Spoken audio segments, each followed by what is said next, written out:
Good morning students. Today in this video we will study some more examples based on limits from the chapter Limits, Continuity and Differentiability from the book Calculus of Jeevan Sons Publications.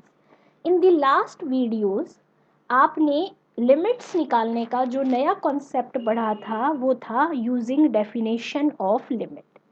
अब जो हम limit calculation पढ़ेंगे वो using standard फॉर्मूले, वही जो आपने 11th-12th में जब लिमिट्स को पढ़ना शुरू किया था वही कॉन्सेप्ट यहाँ हम दोबारा से समराइज कर रहे हैं। तो जो फॉर्मूले आप वहाँ पढ़ रहे थे वही फॉर्मूले और टेक्निक एग्जैक्टली यूज होना है, इसमें कुछ भी ज़्यादा आपको नया नहीं लगेगा। तो जो बेसिक आपके फॉर्मूले थे वो यहाँ एक्सप्लेन किए हुए हैं। बेटर होगा कि आप इस एक्सरसाइज के इस पोर्शन को करने से पहले अपनी 11th-12th की बुक में से ये पोर्शन मेन रिवाइज कर ले, तो आपको यहाँ ये बहुत ही जल्दी और इजीली समझ आ जाएगा। तो पहला फॉर्मूला क्या है कि लिमिट x टेंड्स टू 0 हो तो साइन x बाय एक्स 1 होता है और टेंजेंट x बाय एक्स 1 होता है। मेन पॉइंट जो आपने यहाँ नोटिस करना है कि यहाँ पर आपका x जो है वो हमेशा रेडियन मेजरमेंट में ही होना चाहिए। अगर किसी और मेजरमेंट में आपका एंगल गिवन है तो ये फर्स्ट कंपल्सरी है कि आप उसे रेडियन मेजरमेंट में कन्वर्ट करें। फिर होता है limit x tends to infinity हो तो 1 + 1 बाय एक्स की पावर x की वैल्यू क्या होती है e। अब देखो ये वाला फॉर्मूला इसी फॉर्मूले से कन्वर्ट करा गया है, बस क्या चेंज हुआ, x टेंड्स टू इन्फिनिटी की जगह अगर x टेंड्स टू 0 करा तो फॉर्मूले में क्या चेंज आएगा, जहाँ x है वहाँ 1 बाय एक्स हो जाएगा। तो देखो 1 + x की जगह 1 बाय एक्स करा तो ये 1 + x हो गया और यहाँ x की जगह क्या आ गया 1 बाय एक्स, फॉर्मूला वही सेम e। फिर ये फॉर्मूला है limit x tends to a की power x minus 1 by x अगर हो, क्या होता है ये फॉर्मूला कि जो a की पावर में है वही अपॉन में होना चाहिए, तो उसका फॉर्मूला होता है log of a with base e। तो ये इसका पर्टिकुलर केस है कि जब a की वैल्यू क्या हो जाती है आपकी e, तो ये फॉर्मूला बन गया e की x माइनस 1 बाय एक्स। तो यहाँ पर क्या हो जाएगा log ऑफ e और e, जब log का एंगल और बेस सेम होता है तो उसकी वैल्यू क्या हो जाती है 1। फिर नेक्स्ट फार्मूला है limit x tends to a xn minus an by x minus a, आपका हो जाएगा n a n माइनस 1। अगर एक बार आप 11th-12th के सारे फॉर्मूले और टेक्निक्स रिवाइज कर लेंगे तो ये सारा पोर्शन जो इस वीडियो में मैं इंक्लूड कर रही हूँ आपको एग्जैक्टली अपने उसी सिलेबस से क्या लगेगा, same. Limit n tends to infinity summation n by n square निकालना था। तो सबसे पहले तो मैंने समेशन n का फॉर्मूला लिख दिया n into n plus 1 by 2।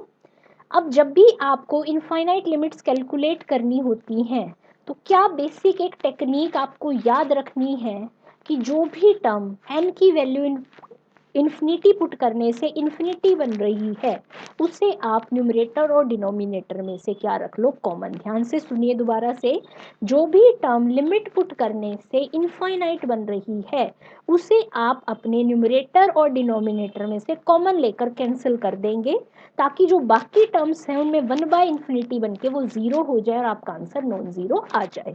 तो अब देखो मैंने क्या करा, सबसे पहले तो एक n से एक पावर कैंसिल कर दी, ठीक है। फिर ये वाला जो n था इन दोनों के अपॉन में कर दिया। क्यों करा ऐसा, अगर मैं डायरेक्ट पुट करूँ तो देखो n की वैल्यू इन्फिनिटी करते न्यूमरेटर और डिनोमिनेटर दोनों इन्फिनिटी बन जाते। अब जैसे ही मैं अब इस पर n टेंड्स टू इन्फिनिटी लगाऊंगी तो यहाँ ये 1 बाय इन्फिनिटी 0 हो जाएगा, आंसर क्या आ गया 1 बाय 2। बिल्कुल सिमिलर है आपका नेक्स्ट, आपका लिमिट वही n टेंड्स टू इन्फिनिटी, इसमें समेशन n स्क्वायर था तो इसका फॉर्मूला पुट कर दिया n into n plus 1 two n plus 1 by 6। फिर क्या करा, ये जो n क्यूब था ये आपका इन्फिनिटी बना रहा है और न्यूमरेटर में सारे n, तो मैंने क्या करा सभी में से एक एक n कॉमन ले लिया। तो देखो एक n तो ये था, एक यहाँ से कॉमन लिया n तो ये बन गया 1 + 1 बाई एन, एक यहाँ से कॉमन लिया तो ये बन गया 2 + 1 बाई एन। एन क्यूब से आपका n क्यूब कैंसिल हो गया तो ये इन्फिनिटी वाला पार्ट खत्म हो गया। या आप इसको 11th-12th में ऐसे भी कहते थे कि न्यूमरेटर और डिनोमिनेटर में वेरिएबल की जो हाईएस्ट पावर है उसे कॉमन रख लीजिए तो भी आपका ये ऐसे ही सिंप्लीफाई हो जाएगा। अब देखो इस पे लिमिट लगा दे तो ये 1 + 1 बाई इन्फिनिटी 0, 2 + 1 बाई इन्फिनिटी 0, तो ये बन गया 2/6, यानी कि आपका आंसर क्या आ गया 1/3। हाँ जी, नेक्स्ट एग्जाम्पल है बिल्कुल similar, summation n³ by n की पावर 4। एन क्यूब समेशन का मैंने फॉर्मूला लिख दिया। फॉर्मूला खोलने के बाद ये बन गया एन स्क्वायर एन प्लस 1 का स्क्वायर बाय एन की पावर 4। इसमें से अगर मैं एन का स्क्वायर कॉमन निकाल लूँ तो अंदर बच जाएगा 1 प्लस 1 बाय एन का स्क्वायर। एन की पावर 4 से पावर 4 कैंसिल। अब इसमें सीधा लिमिट पुट करेंगे, आपका आंसर आ जाएगा। अब नेक्स्ट है टिग्नोमेट्रिक। अब टिग्नोमेट्रिक में देखिए कि अगर किसी भी क्वेश्चन में आपने डायरेक्ट लिमिट यहाँ पुट करूँ तो 1 माइनस कॉस 0 1 माइनस 1 0 और नीचे साइन 0 बाई 0 फॉर्म आ जाती है। तो ऐसे केसेस में आप क्या करते थे, फैक्टर हो सकते तो फैक्टर बनाते थे, अगर फैक्टर नहीं बनते थे तो टिग्नोमेट्रिक आइडेंटिटीज यूज करते थे। बिल्कुल वही टेक्निक, देखो मैंने क्या करा, साइन स्क्वायर एक्स को लिख दिया 1 माइनस कॉस स्क्वायर एक्स, ए माइनस बी का नीचे फॉर्मूला खोला, इससे ये टर्म कैंसिल हो गई, इसमें लिमिट पुट कर दी, आंसर आ गया। ऐसे ही नेक्स्ट पे आ जाओ, 3 sine theta minus sine 3 theta by theta cube था।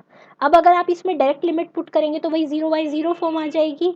तो मैं क्या करती हूँ, आइडेंटिटीज यूज करती हूँ। साइन 3 थीटा का देखो ये फॉर्मूला लिख दिया। फॉर्मूला लिखने के बाद ये आपका 3 साइन थीटा, देखिए नेक्स्ट स्टेप पर आपका क्या हो जाएगा, कैंसिल। कैंसिल होने के बाद आपका बच गया 4 sine cube theta by theta cube. अब थीटा का जो साइन का आपका फॉर्मूला था वो क्या होता था कि साइन थीटा बाई थीटा हो और लिमिट थीटा टेंड्स टू 0, तो वैल्यू क्या हो जाती थी 1। तो मैंने पावर क्यूब करके इसको सिंप्लीफाई कर दिया। नेक्स्ट देखिए tangent x minus sine x by sine cube x. सबसे पहला काम इसने क्या करा, सभी को साइन कॉस में कन्वर्ट कर लिया, साइन बाई कॉस बन गया, न्यूमरेटर में एलसीएम ले लिया। एलसीएम लेने के बाद देखो एक पावर कैंसिल हो जाएगी, आपका ये आ गया। एक ही क्वेश्चन को करने के बच्चों बहुत सारे मेथड्स हैं। मैं जो मेथड मेंशन कर रही हूँ ज़रूरी नहीं है आपको वही यूज़ करना है, या बुक में जो मेंशन है आपको वही यूज़ करना है। आपको प्रॉपर टेक्निक यूज़ करनी है, चाहे आप इस क्वेश्चन को किसी भी तरीके से सॉल्व कीजिए। तो यहाँ पर देखो मैंने इसको कैसे लिख दिया, 1 minus cos x by cos x तो रखा as it is, sine square को पुट कर दिया 1 माइनस कॉस स्क्वायर एक्स। फिर नीचे से फॉर्मूला खोल देंगे, 1 प्लस कॉस 1 माइनस कॉस बनेगा तो ये कैंसिल हो जाएगा, ये बचा, इस पर लिमिट लगा दी, डायरेक्ट आपका आंसर आ गया। बुक में यही लास्ट एग्जाम्पल कुछ डिफरेंट ट्रिग्नोमेट्रिक आइडेंटिटीज लगा के किया हुआ है। आप कैसे भी किसी मेथड से करें, लिमिट का आंसर हमेशा सेम आता है क्योंकि वो यूनिक होता है। हाँ जी, नेक्स्ट एग्जाम्पल पे आ जाइए, limit x tends to 0 sine x degree by x. जो मैंने स्टार्टिंग में आपको कहा था कि हमेशा एक्स किस मेजरमेंट में होना चाहिए, रेडियन मेजरमेंट में। तो ये आपकी एक आइडेंटिटी होती है कि पाई रेडियन 180 डिग्री के इक्वल होता है। तो 1 डिग्री किसके इक्वल हो गया, पाई बाय 180 रेडियन, तो एक्स डिग्री हो गया पाई एक्स बाय 180 रेडियन के। तो लिमिट एक्स टेंड्स टू 0, जो ये एक्स डिग्री था इसकी जगह क्या आ गया, पाई एक्स बाय 180। अब जो साइन की आपकी आइडेंटिटी है वो तब यूज हो सकती है जब साइन का एंगल है वही नीचे हो। तो मैंने पाई बाय 180 से डिवाइड भी कर दिया और मल्टीप्लाई भी कर दिया। अब आप एक पॉइंट नोट करना बच्चों, जब आप 11th-12th में लिमिट का कॉन्सेप्ट पढ़ते थे तो हम कहते थे कि इस आइडेंटिटी में जो साइन का एंगल है वही नीचे होना चाहिए और उसी एंगल की लिमिट 0 को टेंड करनी चाहिए। लेकिन ये स्टैंडर्ड फॉर्मेट आपकी ये बुक प्रॉपर यूज़ नहीं कर रही है, तो आपको इस बुक को ब्लाइंडली फॉलो नहीं करना है। तो मैंने देखो यहाँ पर मेंशन भी किया है कि अगर x टेंड्स टू 0 कर रहा है तो पाई एक्स बाई 180 भी टेंड्स टू 0 ही करेगा। हमने लिमिट चेंज कर दी, अब ये ब्रैकेट में जो बॉक्स में पोर्शन है इसकी वैल्यू होगी 1 पाई बाई 80, आंसर आ गया। नेक्स्ट में आपका ये है 1 प्लस 2x की पावर थी x प्लस 5 बाई एक्स, मैंने इसको लिख दिया 1 प्लस 5 बाई एक्स। जब बेस सेम होता है तो पावर ऐड होती है, तो अगर यहाँ पावर में प्लस है तो उसे बेस पर सेपरेट भी करा जा सकता है, क्योंकि देखो ऐसे होता है ना, x की पावर a इंटू में x की पावर b, तो आप उसको क्या लिख देते थे, x की पावर में a प्लस b। तो अगर x की पावर में a प्लस बी है तो उसे एक बार पावर a और एक बार पावर b भी लिख सकते हैं, तो वही करा, 1 प्लस 5 बाई एक्स था, एक बार पावर 1 लिख दी और एक बार पावर 5 बाई एक्स। अब ये जो पावर 1 है ये तो सिंपल सॉल्व हो जाएगा, इस पे जैसे ही लिमिट लगाएंगे वैल्यू बन जाएगी 1। अब हम बात करते हैं दूसरी पावर की। दूसरी जो पावर है उस पर अगर मुझे फॉर्मूला यूज़ करना है तो वो क्या कहता है, जो 1 के प्लस में है पावर में वही 1 अपॉन होना चाहिए। तो पावर में मुझे चाहिए था 2x, तो देखो मैंने पावर में 2x से डिवाइड भी कर दिया और मल्टीप्लाई भी कर दिया। ये जो यहाँ आएगा ये तो 2 से x कैंसिल होके पावर बन गई 10 और ये बन गया। तो अब इसमें जो वही एंगल बनाने के लिए देखो मैंने लिमिट लिख रही हूँ 2x टेंड्स टू 0, क्योंकि जब x टेंड्स टू 0 है तो 2x भी 0 को टेंड करेगा। ये वाला पोर्शन इतना तो बन गया e, और ये पावर थी 10, तो e की पावर क्या आ गया 10।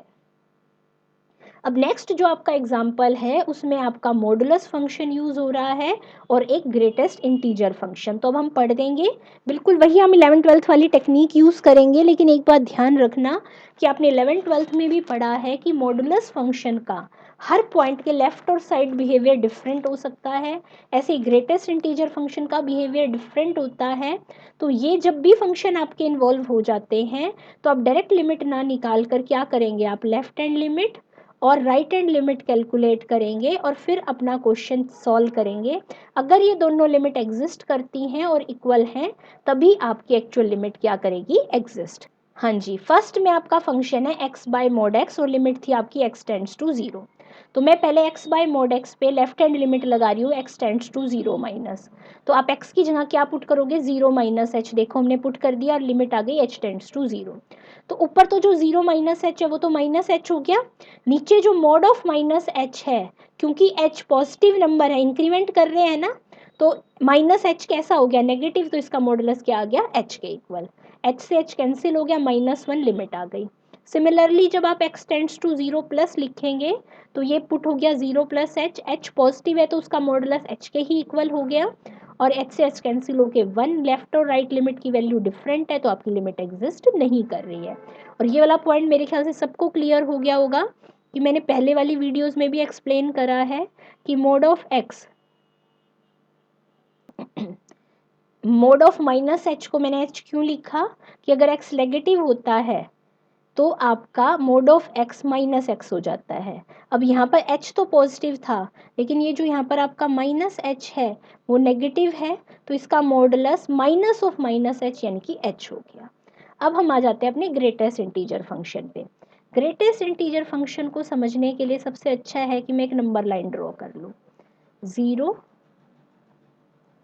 -1 और 1।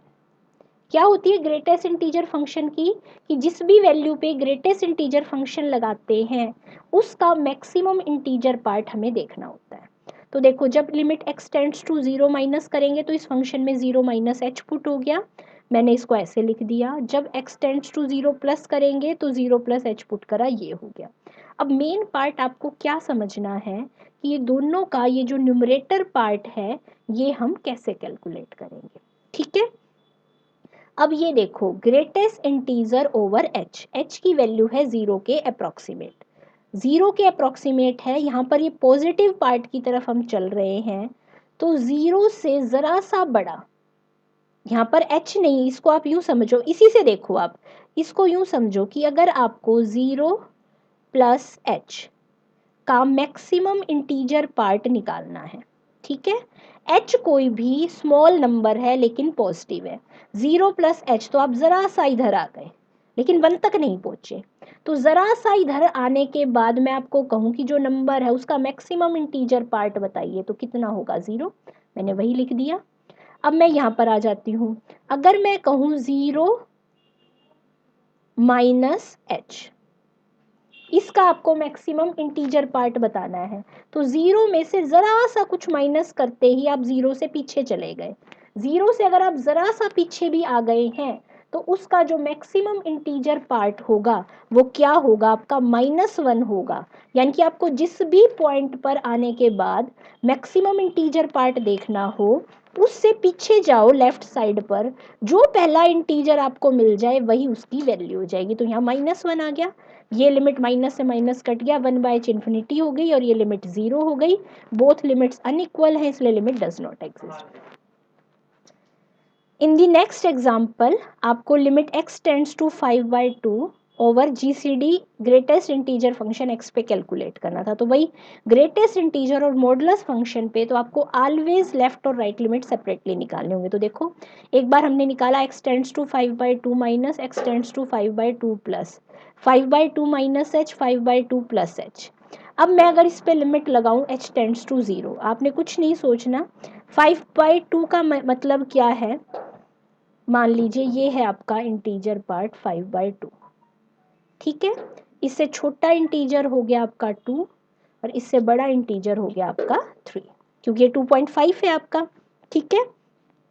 अब 5.2 में से जरा सा स्लाइटली कुछ माइनस करा, अप्रोक्सीमेट, h बहुत स्मॉल नंबर होता है तो ये आपका उससे छोटा इंटीजर, मैंने कहा ना उससे लेफ्ट साइड चलो, जो पहला इंटीजर मिल जाए वो आपका क्या कहलाएगा, फंक्शन। तो इसकी वैल्यू आ गई 2।